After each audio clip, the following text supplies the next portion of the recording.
안녕하세요. 남편과 사별한 후 혼자서 살고 있는 50대 여성입니다. 남편을 잃고 인생이 끝난 줄 알았는데 로또에 당첨된 것처럼 인생이 180도 바뀌어버리고 말았습니다. 제가 이런 호화스러운 삶을 살게 될 줄은 꿈에도 몰랐는데요. 어릴 때부터 항상 부족하게 자라서 돈과 먹을 것이 풍족해지니 적응하기 어렵네요. 로또에 당첨된 것도 아닌데 갑자기 부자가 되어버렸다니. 여러분들이 듣기에는 의아스러우실 겁니다. 우선 제가 얼마나 어렵고 힘들게 자랐는지 들어보시길 바랍니다. 저는 막노동하는 아버지와 엄마는 시장에서 떡집을 하는 집안에서 자랐습니다.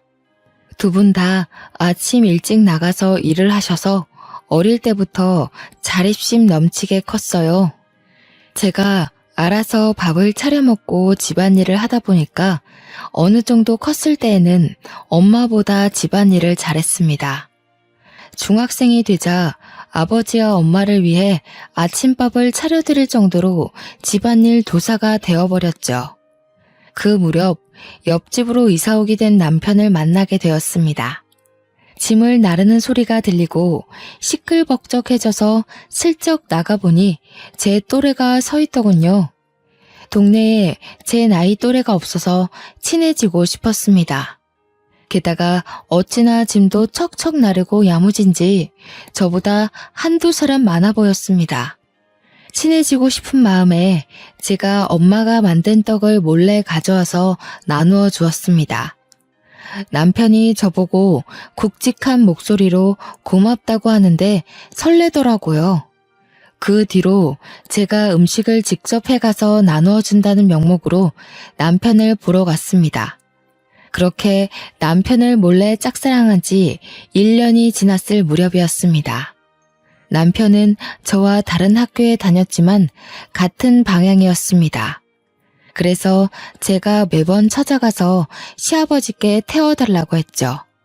처음에는 남편이 저를 귀찮아했지만 저는 끈질기게 남편을 쫓아다녔습니다. 그랬더니 시아버지께서 둘이 결혼을 하라는 농담을 하시더군요.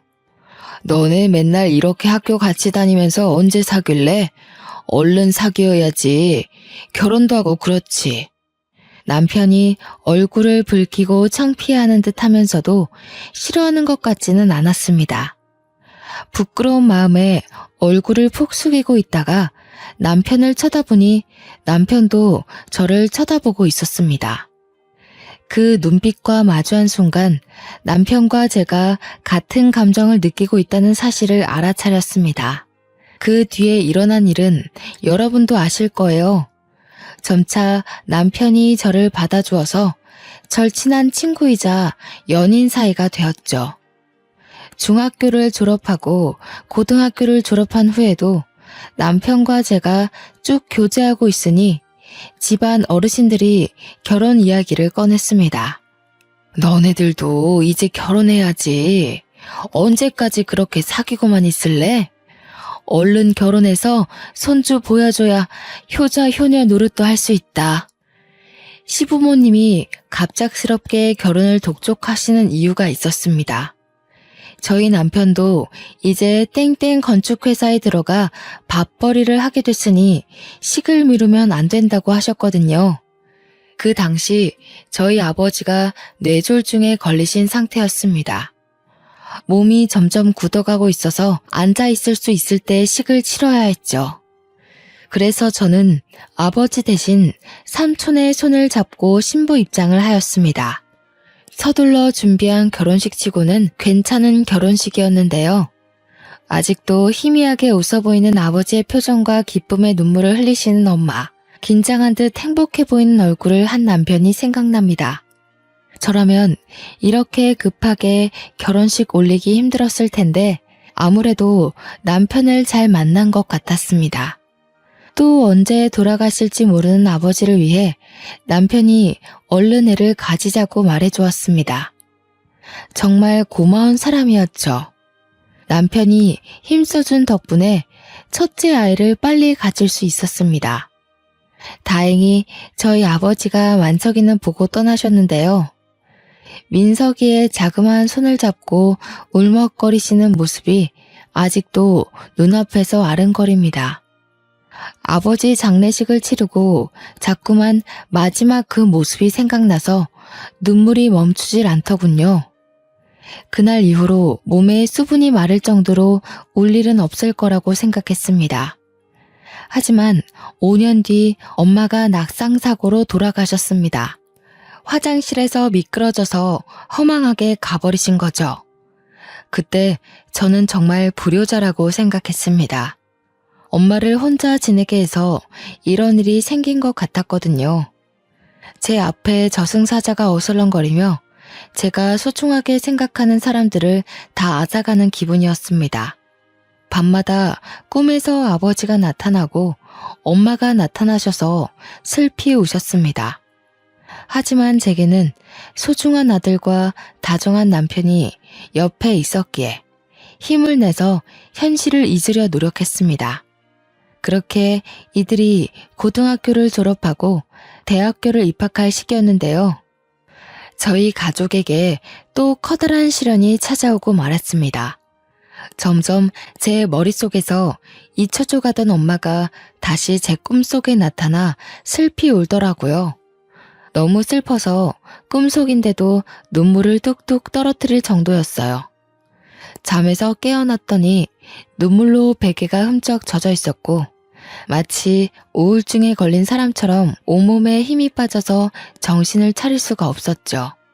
비몽사몽 일어나서 화장실을 가려던 순간 전화벨이 무섭게 울렸습니다. 직감적으로 두려움이 느껴졌습니다. 이 전화를 받는 순간 무슨 일이 일어나겠구나 싶어서 손을 떨면서 전화를 받았습니다. 저희 집에 전화를 건 이는 남편의 건축회사였습니다. 여보세요? 저 땡땡 건축회사 소장입니다. 지경 반장님 사모님 되시죠? 저 반장님이 많이 다치셔서 얼른 와보셔야 할 것 같습니다. 여기 땡땡 병원인데 반장님 긴급 수술 중입니다. 그 말을 들은 순간 제가 뭘 맨발 바닥으로 나간지도 모르고 뛰쳐나갔습니다. 부모님도 잃게 된 상황에서 제정신이 아니었던 거죠. 남편 이름을 외치면서 미친 사람처럼 달리다가 아무 차나 붙잡고 제발 땡땡 병원까지 가달라고 외쳤습니다. 모르는 사람 차를 얻어 타서 땡땡 병원으로 가보니 저희 남편이 싸늘한 주검이 되어 누워있더군요. 소장이 제가 남편 옆에 풀썩 주저앉아 남편 이름을 부르자 와이프라는 사실을 눈치챘는지 모든 사실을 다 이야기해 주었습니다. 최 반장님이 10층에서 떨어지는 철제물에 맞아서 이렇게 됐습니다. 죄송합니다, 사모님. 하필이면 그때 최 반장이 안전모를 안 쓰고 있는 바람에 명을 달리한 것 같다고 하더라고요. 그 뒤로 소장이 무어라 위로의 말을 건넸는데 귀에 들어오지 않았습니다.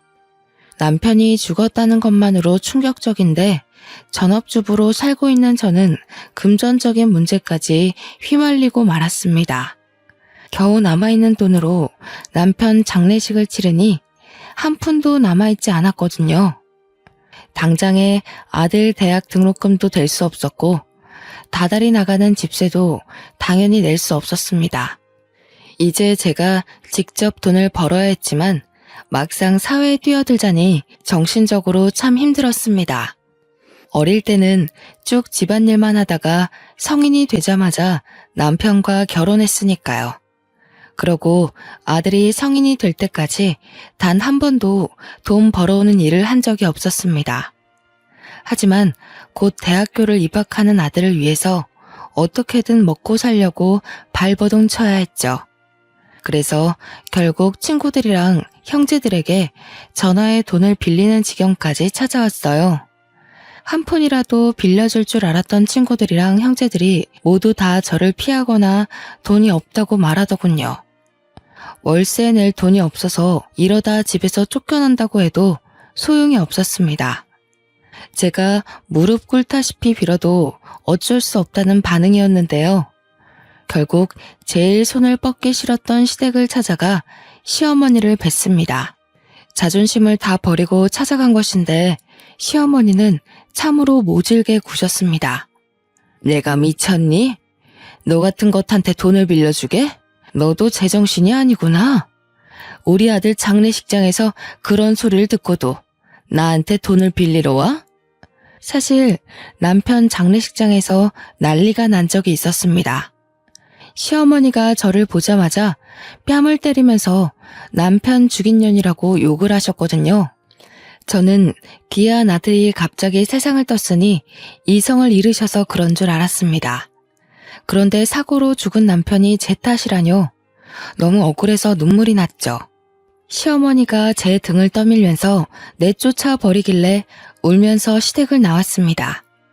어떻게든 돈을 마련하기 위해 아등바등 일했지만 살고 있는 집세를 내는 것만으로도 빠듯해서 자꾸만 대출을 받을 수밖에 없었습니다. 결국 마지막 지인이라고 생각했던 초등학교 동창들에게 돈을 빌리기 위해 동창 모임에 간 적이 있었습니다. 최대한 잘 차려입고 동창들에게 돈을 빌려줄 수 있냐고 물어보려고 했죠. 그런데 제가 길을 헤매다 늦게 도착하였습니다. 서둘러 가게 문을 열고 들어갔는데 동창들이 제 이야기를 하고 있었습니다. 명화 걔 남편이 죽어버렸잖아. 건축일 하다가 떨어지는 철제물 같은 거에 맞아버렸대. 그래서 걔 돈 빌리고 다닌다던데. 설마 여기서 돈을 빌리려고? 걔도 어지간히 급한가 보다. 가족들한테나 도와달라고 그러지. 우리한테 왜 그래? 저는 당연히 이 대화를 듣고 그대로 가게를 나왔습니다. 동창들이 모임에 왜 오지 않았냐고 연락조차 안 하더군요. 사람들이 제게 하는 행동들을 보고 인생을 잘못 살았다는 생각이 들었습니다.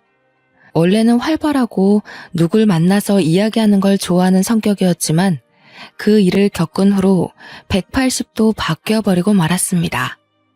사람들이 아무리 잘해줘도 경계하고 믿지 않게 되었죠.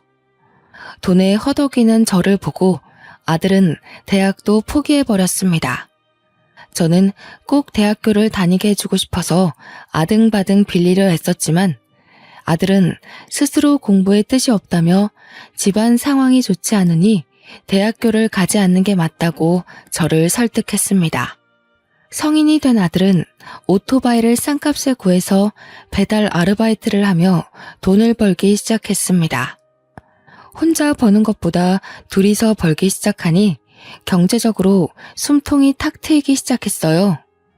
하지만 1개월도 안 돼서 새벽에 배달을 하던 아들이 음주운전 차량에 치여 한순간에 저 세상으로 떠나고 말았습니다. 경찰에 연락을 받았을 땐 아무 생각이 들지 않았습니다.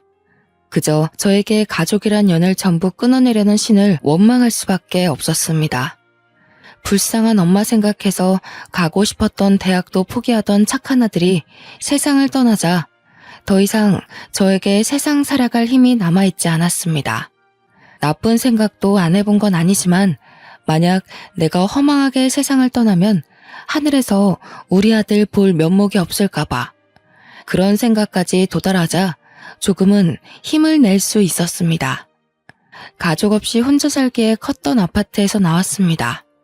그리고 아파트 보증금으로 단칸방에서 살다가 고시원 생활까지 하게 되었습니다. 그 뒤부터는 숙박이 가능한 공장에 들어가 죽은 듯이 일만 했는데요. 겨우 돈을 모아서 길거리에서 포장마차를 차렸습니다. 거기서 모은 돈으로 술집을 차리게 되었죠. 술집을 오랫동안 하면서 주변 상인들과 많이 친해졌지만 정을 많이 주지 않았습니다. 여기서도 제가 아무리 잘해줘도 내가 힘들 때 도와줄 사람은 없을 것 같았거든요. 그러다 폐지를 줍는 할머니를 만나게 되었습니다. 장사를 하다가 쓰레기를 내놓으려고 가게 밖을 나가보니 웬 할머니가 쓰레기 더미를 뒤지고 있더군요. 그 모습을 보니 돌아가신 어머니가 생각났습니다. 동시에 꼭 저 같다는 생각이 들었죠. 제가 독하게 마음먹고 일하지 않았더라면 노년에 저러고 있었을 것 같았습니다. 그때 갑자기 할머니가 제게 다가와 구걸을 하기 시작했습니다. 불쌍한 마음에 제가 가게 안에 있던 폐지를 가져와 드리는 순간 흠칫 놀라고 말았습니다. 멀리서 봤을 때는 몰랐는데 한쪽 손이 없으시더라고요. 할머니가 놀란 저를 보고 꾸벅 인사를 하고 가는데 할머니를 도와드리고 싶은 마음이 들었죠. 그래서 할머니가 올 때까지 폐지를 모아서 드렸습니다. 할머니를 도와드린 지 2주일 정도 지났을까요? 어디서 또 봤는지 몰라도 저희 가게에 늘 들리는 상인이 와서는 오지랖을 부리더군요. 그 할머니 도와주면 안 돼. 나도 저번에 불쌍해서 도와줬다가 어이없는 일이 있었다니까. 내가 폐지 모아서 주니까 멀쩡한 상자도 달라는 거 있지? 어느 날은 밥도 달라고 하고 아주 거지가 따로 없어. 상인이 제 가게를 나서면서까지 할머니를 도와주지 말라고 했습니다. 분명 제 것까지 탐내면서 다 빼앗아 갈 거라고 하더라고요. 하지만 그게 어디 쉽나요? 도와주기 시작한 걸 멈추기 어려워져서 할머니가 밥 달라고 하면 밥 주고 멀쩡한 상자도 달라고 하면 주려고 했습니다. 며칠 뒤에 할머니가 나타나서는 폐지를 가져가시면서 이렇게 말씀하셨는데요. 오늘 폐지가 왜 이렇게 적어? 안 버리고 모아둔 거 맞아? 다른 노인네 준 거 아니지? 상자 없으면 이거라도 줘. 어차피 손님들 주려면 이 상자 뜯어야 되잖아. 정리한 김에 이 상자도 지금 주면 좋겠네. 할머니께서 맥주 상자를 가리키더니 멋대로 상자를 개봉하였습니다. 냉장고에 둘 곳이 없어서 한쪽 구석에 쌓아둔 것인데 멋대로 열어버리더라고요. 그 순간 옆 가게 사장이 해준 말이 생각나서 아차 싶었습니다. 그 사장 말대로 내쫓을까 하는 생각이 들었지만 서둘러 할머니를 말렸죠. 그랬더니 할머니께서 버럭 소리를 지르셨습니다. 왜? 처음에는 잘만 도와주더만 이런 건 안 돼? 내가 무식해 보여도 몰라. 부모 없이 자랐고 남편 없이 생활해서 그런 거 모른다고. 남편을 잃은 아픔 때문일까요? 부모 없이 자란 것보다 남편 없이 자랐다는 말이 귀에 들어왔습니다. 그런데 할머니가 제게 남편이랑 사별했다는 말을 하더군요. 그래, 몇십 년 동안 남편 죽인 년이라고 들었더니 제정신 아니다. 미친 노인네 처음 보냐? 얼른 다른 상자도 열어서 놔줘. 저는 할머니가 일부러 이러는 거라고 생각했습니다. 제가 화를 낼 때까지 무엇이든 해보는 느낌이 들었거든요. 그 생각이 드니 희한하게 화가 나지 않았습니다. 오히려 더 차분하게 여기까지만 드릴 수 있다고 상자 하나를 더 열고 가지런하게 정리해서 드렸죠. 그 뒤로 할머니의 행보는 더욱더 심해졌습니다. 어느 날은 손님들이 많은 시간대에 찾아와 아무 테이블이나 앉아버리는 거 있죠. 뒤에 손님이 기다리고 있어서 서둘러 할머니에게 다가가니 오히려 제게 호통을 치셨습니다. 설마 내쫓으려는 게야? 나도 손님이야. 기다렸다가 앉은 거니까 얼른 술상 내와. 당연히 거짓말이라고 생각했지만 손님들 앞에서 언성을 높일 수 없었습니다. 손님들에게 양해를 구하고 술상을 차려와 할머니께 드렸죠. 그래놓고 계산도 하지 않고 가버렸습니다. 이런 일이 계속해서 생기니 저도 지치더군요. 당연히 할머니의 이런 행보는 동네에 제대로 소문이 나버렸으니 한날 상인들은 제게 찾아와 물었습니다. 내가 저번에 보니까 폐지 줍는 할머니가 멋대로 들어가서 밥 먹고 나오는 것 같던데 맞아? 나도 불쌍해서 도와줬더니 밥 달라고 하고 돈 달라고 하고 나중에는 가게도 달라고 할 것 같더라고. 당한 사람이 한둘이 아니야. 상인들이 할머니 뒷담을 하길래 손사래를 치며 너무 그러지 말라고 했죠. 그랬더니 상인들이 오히려 화를 내며 저를 나무랬습니다. 자네도 다 받아주지 마. 오냐오냐 받아주니까 아직까지 이 동네에 있는 거 아니야. 자네도 따끔하게 한마디 해서 확 쫓아내자고.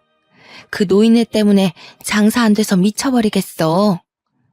난 바로 옆집이라서 힘들어. 할머니가 소란 피우면 우리 가게에 있던 손님들이 다 나가서 쳐다보고 있다고. 상인들이 이런 식으로 눈치를 주길래 알겠다고 하고 돌려보냈습니다. 민폐 끼쳐서 미안하다고 외치며 상인들을 내보내던 와중 전봇대 뒤에 숨어있던 할머니와 마주쳤는데요. 아무래도 상인들끼리 하는 말을 엿들은 것 같았습니다. 저랑 눈이 마주치자 바로 등을 돌리고 가버리더군요. 그 모습을 보니 동창 모임에서 뒷담을 듣고 집으로 돌아가는 제 모습이 생각났습니다. 안쓰러운 마음이 들어서 할머니가 다시 찾아오길 기다렸죠. 3일 뒤에 할머니가 가게 앞을 지나가길래 서둘러 불러서 밥을 먹자고 했더니 할머니가 신경질을 부렸습니다. 밥은 무슨, 내가 무슨 거지인 줄 아나. 먹고 왔으니까 됐어. 우리 사이에 왜 그래? 우리 엄마 같아서 그래. 엄마, 딸이 챙겨준다고 할 때 와. 안 그러면 평생 밥 안 준다. 제가 장난스럽게 애교를 피우니 할머니가 못 이기는 척 다가오더군요. 그날 같이 밥을 먹는데 정말 돌아가신 엄마랑 밥을 먹는 것 같았습니다. 마음 한켠이 찡해져서 밥도 잘 먹지 못하고 할머니가 밥을 먹는 모습을 지켜보았죠. 그 뒤로 할머니를 엄마라고 부르며 친딸처럼 굴었는데요. 할머니도 저한테서 마음의 문을 열었는지 예전처럼 찾아와서 장사를 방해하거나 상자를 마음대로 가져가지 않았습니다. 역시나 제 예상대로 괜히 심술을 부린 것 같아서 할머니께 더 잘해드렸는데요.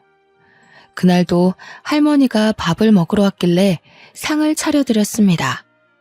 천천히 잡수시라고 말했는데 갑자기 제게 이런 말을 꺼내더라고요. 너 그 소리 못 들었어?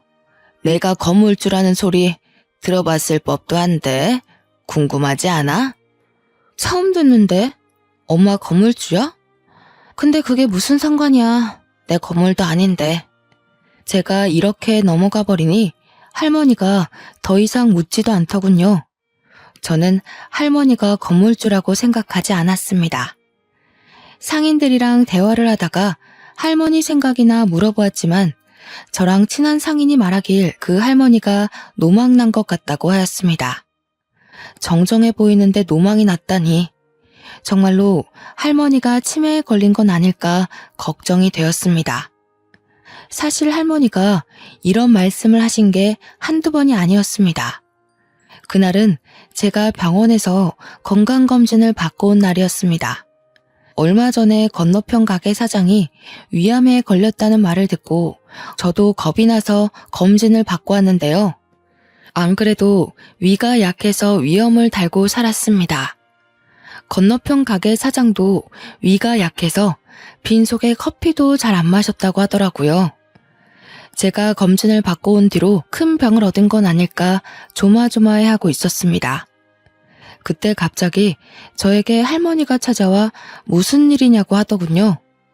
제가 위암일까봐 걱정이 된다고 하니 할머니가 대한민국 사람이라면 누구나 알 법한 의사 이름을 댔습니다. 그 의사는 내가 키운 거나 다름없어. 대학 생활할 때부터 내가 후원해주고 얼마나 지원해줬는데. 근데 하나 단점이 욕심이 너무 많아. 뒷돈도 받는 것 같고 애가 아주 못 쓰겠더라. 내 재산 물려주려고 했는데 그러면 안 되겠어. 그 의사는 TV에 나올 정도로 유명한 의사였습니다. 할머니께 그 의사를 어떻게 하냐고 물으니 절친한 사이라고 하더라고요. 방금 폐지를 줍다 와서 꾀지지한 옷차림으로 그런 말을 하는데 누가 믿을까요? 저는 그저 허허 웃으며 할머니의 말을 들어주었죠. 그런데 그게 할머니에게 치매가 찾아와서 생긴 일이라니 충격이 컸습니다. 당사자 앞에서 치매 노인이라고 할 수도 없으니 속으로 끙끙 앓고 있었는데요. 호랑이도 제 말하면 온다더니 할머니가 때마침 들어와 갑자기 이상한 짓을 하더군요. 갑자기 가게 앞에 주저앉아 돈이 필요하니 당장 달라고 하였습니다. 그 금액이 무려 1,000만 원이었습니다. 이게 다 치매 증상인 걸까 싶어서 당황스러운 마음에 할머니를 일으켜 세웠는데요. 1,000만 원을 빌려주면 갚을 능력은 되냐고 물으니 뻔뻔하게 대꾸하셨습니다. 배지 줍는 노인네가 무슨 돈이 있다고 1,000만 원을 갚아? 그냥 줘. 엄마 하면서 친딸인 척 할 때는 언제고 왜 못 주는데? 할머니가 어디선가 또 상처를 받고 와서는 제게 이러는 거라고 생각했습니다. 저를 떠보는 것인지 화풀이를 하는 것인지 알 수 없었지만 다 이유가 있는 거라고 생각했죠. 그래서 할머니를 꼭 아는 채 살살 달래주었습니다. 그저 치매 걸린 엄마 대하듯 대했는데요. 그 뒤로 마음이 불편해져서 1,000만 원을 누구한테 빌려야 하나 고민하고 있을 때였습니다. 옆 가게 사장이 제 가게를 찾아와 이상한 말을 꺼내는 거 있죠? 최 사장, 남편이랑 사별한 걸로 알고 있는데 혹시 만나는 사람 있어? 내가 남자 소개시켜주려고 하는데. 옆 가게 사장님이 단골 이야기를 하면서 매일 찾아오는 남자 손님을 기억하냐고 물었습니다. 제 가게에 와서 술을 한잔하더니 옆 가게 단골이라고 말해준 적이 있었거든요. 그냥 제 가게에 오고 싶어서 온 것이 아니라 저를 보러 온 것이었나 봅니다. 그러면서 밥 한 끼만 하라며 계속 부추기는 겁니다. 저는 남자 만날 시간이 없다고 서둘러 사장님을 내보냈습니다. 얼른 장사를 시작하면서 바쁜 척 연기를 했는데 글쎄 사장님이 남자를 떡하니 데려오는 거 있죠. 사장님이 데려온 남자를 보니 훤칠하게 생기고 어깨도 떡 벌어져 있는 게 생각보다 멀쩡해 보였습니다. 이런 사람이 뭐가 아쉬워서 저를 소개해달라고 하는지 모르겠더군요. 손님으로 온 것이라서 쫓아내지도 못하고 일단 가게 안으로 들어오라고 했습니다. 술상을 차려주고 카운터에 앉아있는데 옆 가게 사장님이 제게 이리 오라고 손짓하였습니다. 최 사장, 이리 와서 한잔해. 손님도 없는데 술 한잔 하자.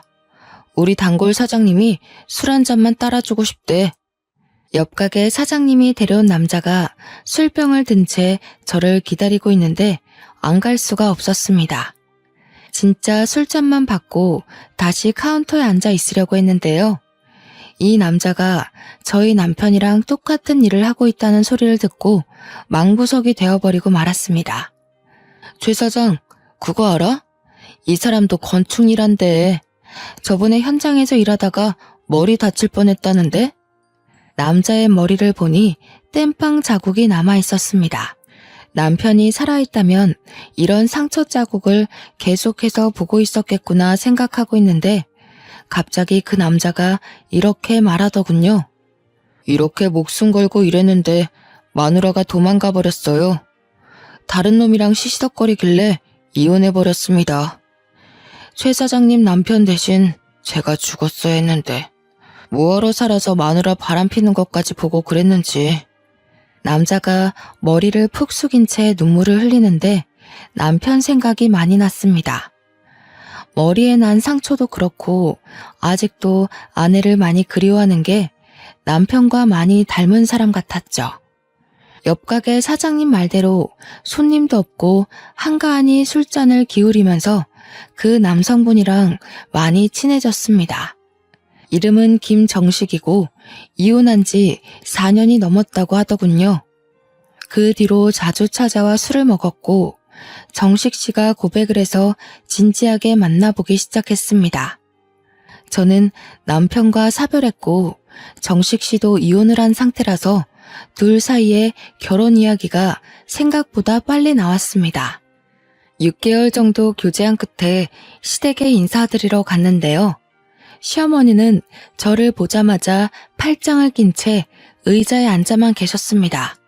제가 공손하게 인사드려도 묵묵부답이었죠. 한참 동안 침묵을 지키시더니 갑작스럽게 혼수 이야기를 꺼내셨습니다. 내가 준비한 아파트만 해도 13억짜리인데 겨우 3천만 원을 혼수를 해온다고?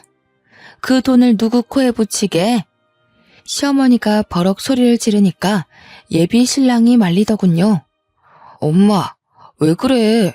두 번째 결혼인데 이렇게까지 할 필요 있어? 나도 이젠 아이도 있고 소소하게 살아보자고.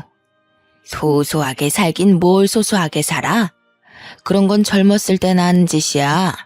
지금 소소하게 살면 얼마나 볼품없는데. 내가 아파트 안 주면 둘이서 어디서 살게? 네가 이혼하고 큰 집 필요 없다고 살던 곳 팔아버리더니 이제는 그 투룸짜리 집에서 쪼잔하게 살 거냐? 투룸이 뭐 어때서 그래. 그리고 나도 모아둔 돈 있어. 우리 알아서 살 테니까 제발 엄마 그러지 좀 마. 그래서 네가 지금 투룸에서 살겠다고? 와이프 바람피게 방치해두더니 이제는 아예 애미 욕먹이게 하려고 작정했구나. 결혼할 여자가 1억 가져온다고 할 때까지 합가시킬 생각 없다. 시어머니가 금방이라도 뒷목을 잡을 것처럼 소리를 지르길래 그만하라고 예비 신랑이 팔을 붙잡았습니다. 어떻게든 혼수를 준비하겠다고 하고 시댁을 나와버렸죠.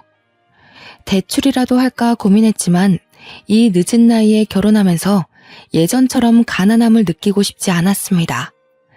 그래서 제가 모아둔 3천만 원을 들고 시댁을 찾아갔습니다.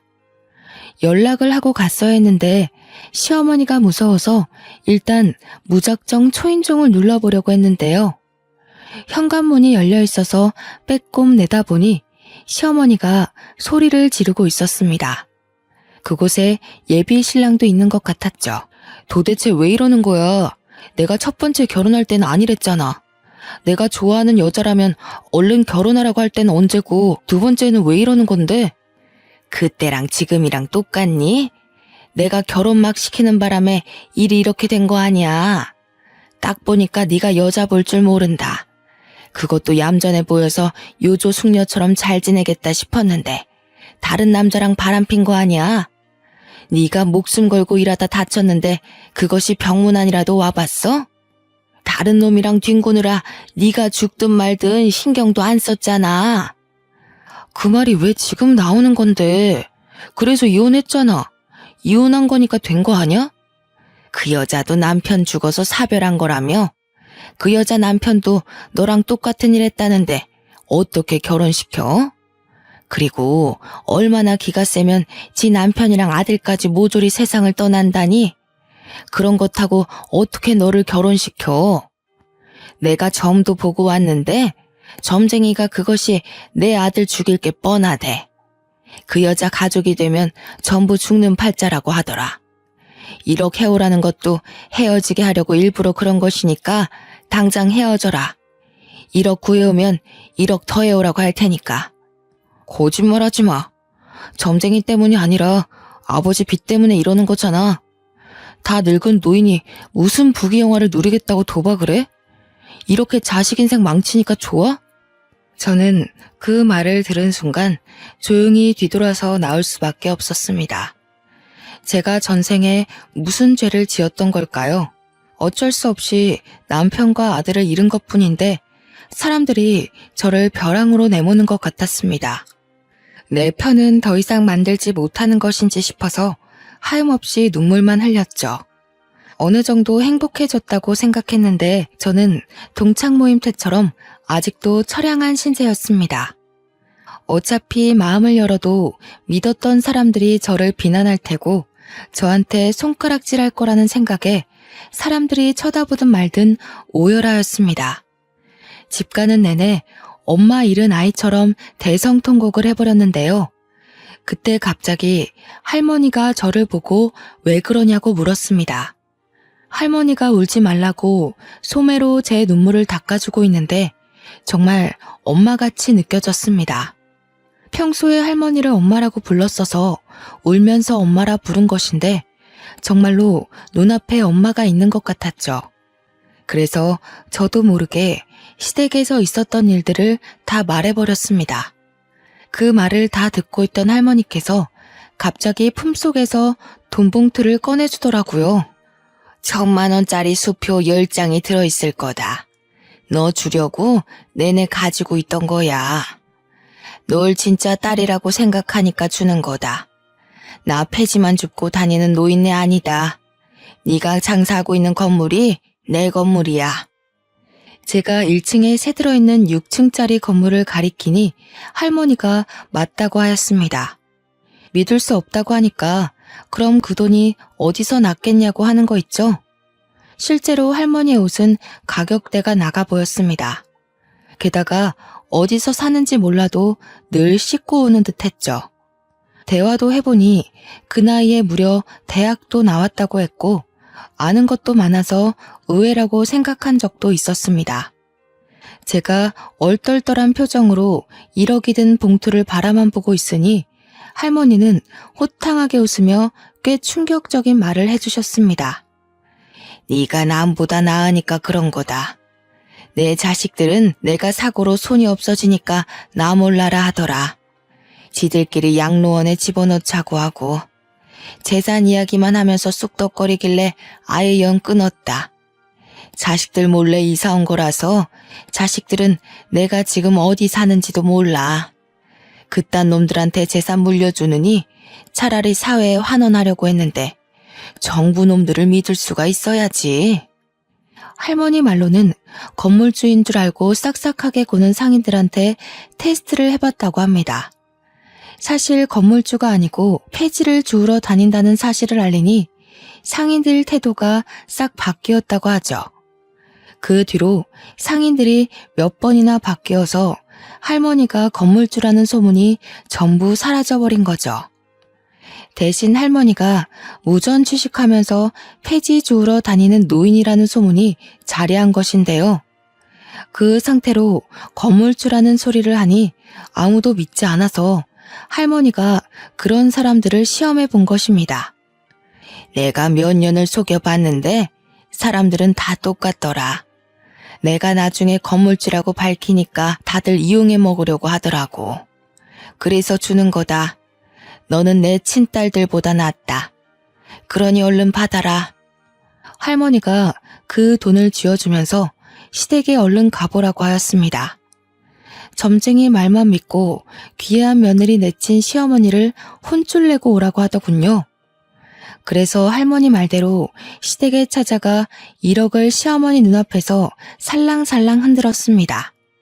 시어머니는 수치심도 없는지 진짜로 1억을 구해올지 몰랐다며 놀란 토끼 눈이 되어 있었습니다. 어머님, 왜 안 받으세요? 여기서 1억 더 필요하세요? 그럼 가져올게요. 사실 어머님께서 하신 말씀 다 들었어요. 1억을 가져와도 1억을 더 가져오라고 말씀하시려고 했잖아요. 어머님, 생각보다 저희 집안에 돈이 많아서 1억은 물론 10억, 100억까지 가져올 수 있어요. 아니, 부모님이 대체 뭐 하시길래? 설마 친척들한테 부탁한 거니? 그건 어머님이 아실 거 없고요. 100억은 넘게 가져올 수 있지만 이제 제가 어머님 집안으로 들어갈 생각이 없어졌어요. 제가 이렇게 말하니 시어머니 입이 점점 벌어지더군요. 자리에서 일어나 가버리려고 하니까 제게 매달려 소리치기 시작했습니다. 잠깐만. 내가 점쟁이 말에 홀려서 머리가 어떻게 됐나 보다. 우리 이러지 말고 대화를 좀 해보게. 응? 이건 놓으세요. 저는 이런 집안이랑 같이 살 수 없어요. 그리고 저랑 가족이 되면 다 죽는다고 어떤 점쟁이가 그랬다면서요. 그런데 눈앞에 1억이 있으니까 가족의 연을 맺고 싶어졌나요? 이제 보니 어머니 참 간사하네요. 얘야, 내가 미안하다. 나는 네가 이런 사람인 줄 모르고 점쟁이 말만 듣고 무작정 반대했던 거야. 네가 이렇게 능력이 있었으면 전보로 가지도 않고 바로 결혼시켰다. 너도 정식이랑 이혼한 여자가 어떤 것인지 알고 있잖아. 그런 것 때문에 내가 의심병이 들어서 그랬어. 그 여자랑 제가 같나요? 엄연히 다른 사람인데 그 사람이랑 저를 비교하면 안 되죠. 돈이랑 결혼시키는 것도 아니고 지금 뭐 하는 짓인가요? 내가 원래 이런 애가 아닌데 우리 남편이 도박을 해서 그래. 빚이 갑자기 생겨서 너한테 못할 짓을 한 거다. 빚이 너무 무서워서 그랬다. 그러니까 네가 좀 도와줘라. 내가 이렇게 빌게. 그 빚은 어머님 사정이죠. 제가 왜 남의 집 빚 문제를 저한테 이야기하시죠? 저 정식 씨랑 이제 끝낼 거예요. 제가 어머님을 획 밀치고 밖으로 나와버렸습니다. 뒤에서 어머님이 제 이름을 부르며 울부짖었지만 뒤돌아보지 않았습니다. 물론 예비 신랑이랑 따로 만나서 헤어지자고 했죠. 전화통화로 그 이야기를 하니 예비 신랑이 집까지 찾아와 저를 설득하려고 하였습니다. 명아야, 이게 도대체 어떻게 된 일이야? 어머니가 뭐라 하셨어? 같이 가서 다시 말씀드려보자. 말할 것도 없어. 나는 어머님이랑 할 말 없으니까 돌아가. 정식 씨도 결혼해봐서 알잖아. 우리 둘이 결혼하는 것도 아니고 집안끼리 결혼하는 건데 벌써부터 이런 식으로 굴면 나 이해 못해. 엄마가 빚 때문에 제정신이 아니라 그래. 지금 병원도 다니고 계셔. 당신이 이해해주면 안 될까? 없어. 정식 씨가 무릎 꿇고 빌어도 내가 받은 상처는 돌아오지 않아. 그러니까 우리 정리하자. 예비 신랑은 돌아갔지만 그 뒤로도 제가 마음이 바뀌길 기다리고 있는 것 같습니다. 돈 때문에 그럴까요? 친구처럼 지내자고 제게 계속해서 연락을 하고 있어서 마음의 문이 닫히고 말았습니다. 게다가 어머님도 계속해서 연락이 오고 있습니다. 며칠 전에도 제게 전화가 와서 받아봤는데요. 울먹거리면서 저한테 하소연을 하시더라고요. 얘야, 진짜 우리 정식이랑 안 만나줄 거니? 우리 아들한테 들었다. 우리 아들이 계속 만나자고 해도 안 만나준다며. 지금 만나는 남자도 없다며. 한 번만 만나주면 안 되겠니? 아니요, 그럴 생각 없습니다. 지금 어머님 팔자 고치려고 아들 결혼시키시려는 거예요? 이제 차단할 거니까 제 번호 알아내서 연락하지 마세요. 명화야, 우리 명화, 내가 잘못했다. 제발 빚 좀 갚아다오. 시어머니가 애타게 제 이름을 불렀지만 전화를 뚝 끊어버리고 말았습니다. 한참을 망설이다 시어머니의 번호를 차단하긴 했는데요. 참 나쁜 사람이었지만 매정하게 구니 제 마음이 불편하더군요. 그럴수록 할머니와 지내는 시간을 늘리고 있습니다. 요즘 연애 생각도 없어서 바쁘게 장사일을 하면서 할머니와의 추억을 쌓고 있죠. 할머니랑 진짜 엄마처럼 가끔 여행도 가고 드라이브도 하고 있습니다. 서로 생일도 챙겨주고 할머니가 저희 남편과 아들의 기일날 납골당에도 함께 가주었습니다. 피 하나 안 섞인 남이랑 가족같이 지내게 될 줄은 몰랐네요. 제가 할머니를 엄마 하며 잘 챙겨드리니 재산을 저에게 다 물려주시겠다고 합니다. 저는 안 그래도 된다고 해도 기어코 그렇게 하겠다고 유서까지 미리 적어놓으셨는데요. 그 유서를 보고 있으니 인생이란 정말 새옹지마 같다는 생각이 들었습니다. 아버지가 막노동 일을 하시고 엄마가 떡을 파는 집안에서 태어나 정말 가난하게 살았는데 부모와 남편 그리고 아들까지 차례로 입는 슬픔을 견뎌내야 했습니다. 이제 누구한테 기대야 하나 싶었는데 재혼할 남편이 아닌 피 한 방울 안 섞인 남의 도움으로 어려움을 이겨내게 됐네요. 피는 물보다 진하다는 말이 있습니다. 저도 그 말을 믿고 지내왔는데 피를 나눈 가족끼리만 정이 깊은 것이 아니라는 생각이 들어서 이렇게 제 사연을 보내봅니다. 여러분들이 들어도 정말 신기하지 않나요? 어떻게 생판 모르는 남이 제 인생을 이렇게 바꿔주고 도와줄 수 있는 걸까요? 여러분들도 힘이 들 때마다 제 사연 들으면서 나도 언젠가 좋아지겠지 싶은 마음이 드셨으면 좋겠습니다. 여러분들에게도 저처럼 은인이 찾아와 인생길이 환히 열렸으면 좋겠습니다. 저도 누군가에게 은인이 돼서 아프고 힘든 사람들을 도와주며 살도록 하겠습니다. 감사합니다.